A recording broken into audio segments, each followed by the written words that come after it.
ஸ்ரீ குருப்யோ நமஹ. விக்னேஸ்வரர் பெயர் வரக் காரணம், பண்டாசுரன் என்பவன் தேவர்களை கொடுமைப்படுத்தினான். அவனை அழிக்க வேண்டுமென பார்வதியிடம் தேவர்கள் முறையிட்டனர்.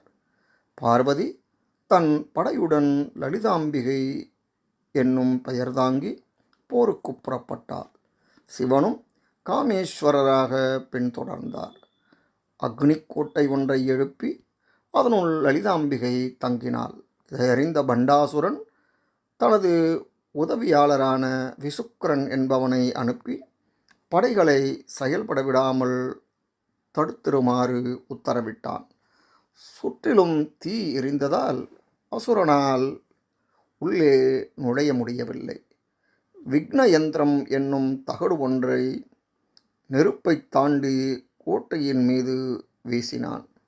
அது யாருடைய உயிரையும் வாங்காது, ஆனால் அங்குள்ளவர்களின் மனதை மாற்றிவிடும் சக்தி கொண்டது.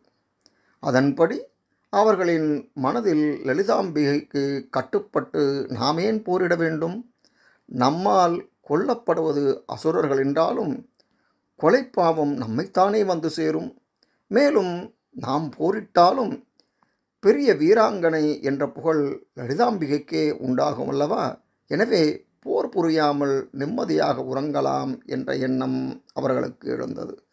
அசுரனின் மாயச் செயலை அறிந்த லலிதாம்பிகை சிரித்தாள்.